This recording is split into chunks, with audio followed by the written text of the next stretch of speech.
Hello! Today we're going to be talking about the Dreamkiller class build. I promised it to someone a couple of weeks ago, so sorry it took so long, but here it is.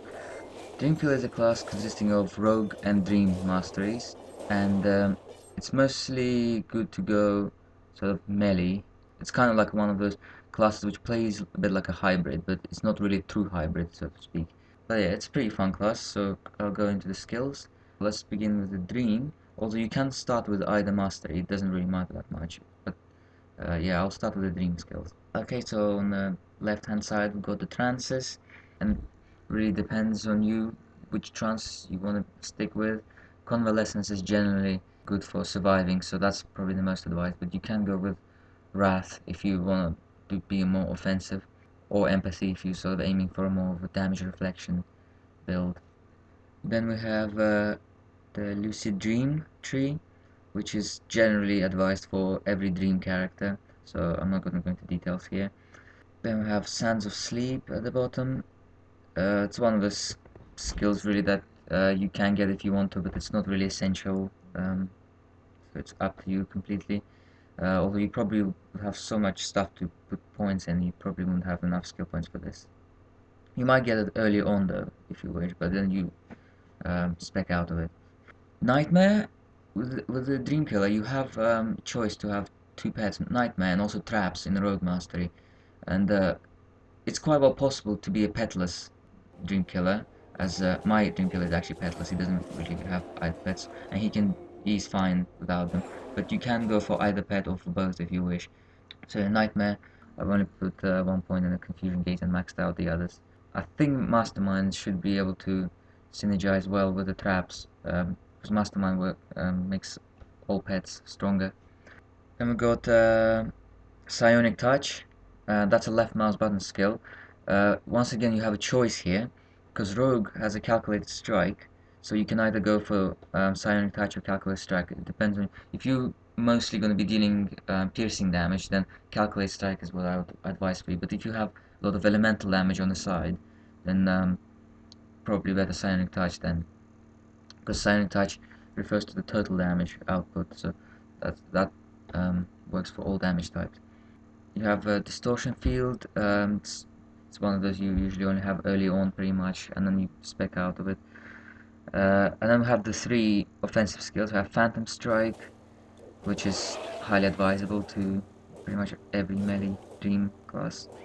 You have a Distort Reality. This is a really good skill to stun and petrify the enemies. So yes, I would advise you to get this.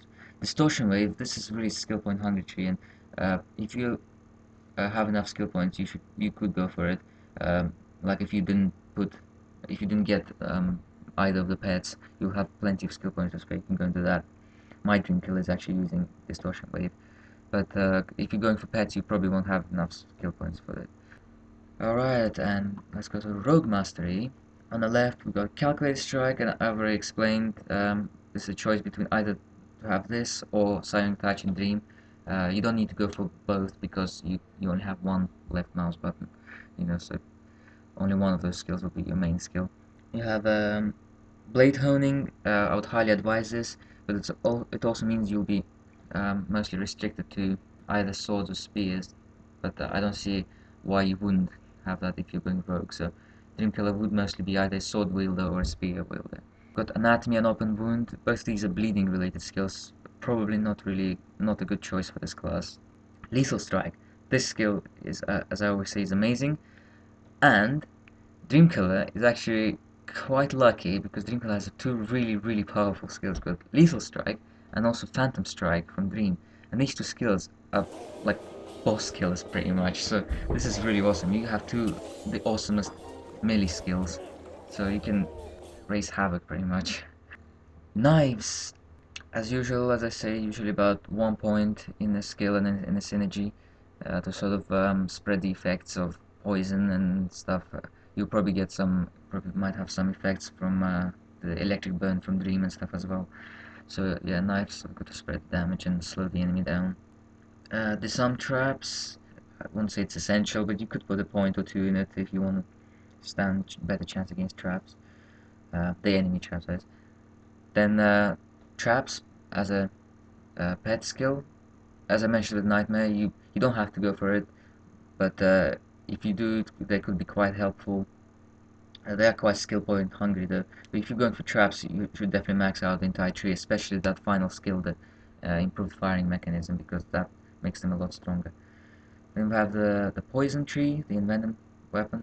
Probably shouldn't concentrate too much on the poison damage itself. So I say the essential skills here are the Nightshade and Mandrake, because they are to do with confusion and slowing the enemy attacks. They're really good skills, but I wouldn't really go much for the toxin distillation and stuff. Flash powder, I'd say it's not really an essential skill since you already have other ways to stun the enemy and stuff like distort reality. So flash powder is probably not needed at all. But if you really want just another panic button skill, 1 point is enough. Um, and you got poison gas grenade. Usually 1 point is good in it, and then it's synergy because it's radio. When it explodes, it slows the enemy down. So that could work quite good. And yeah, those were the Dream and Rogue. So as you see, there's quite a bit of choice with this class. And I'll move on to the stats. So we got pretty much the same. Just remember your resistances, and you'll be dealing a lot of piercing damage since you got the Rogue. So yes, spears is a good weapon choice, really. Oh yeah, as you see with main stats, your strength and dexterity will be your main ones. Don't really worry about intelligence, even though you will you'll get some points in intelligence because you'll be leveling the dream up, but you don't really need intelligence much. If you running out of energy too fast, then just a few points in energy. You probably shouldn't run out. And yeah, secondary stats, keep your offensive and defensive abilities high. Yeah, that's pretty much it. So yeah, if you've got any more questions concerning the Titan Quest builds, just drop me a message. It's actually a lot easier for me to give you instructions and tips as a message rather than making an entire video. But yeah, I could from time to time make one every now and again, you know. And yeah, I'll just quickly mention just this one thing. I don't know, since a lot of people watching this video will be Titan Quest fans, I thought I'd just say that in case you didn't know, the developers behind Titan Quest actually working on another game right now called Grim Dawn, so you'd probably be quite interested to check that out. There's like forums out there, and there's also Kickstarter going right now. It's nearing the end now, but you can always, you know, pre-order your copy of the game there. And yeah, that's about it. So bye for now.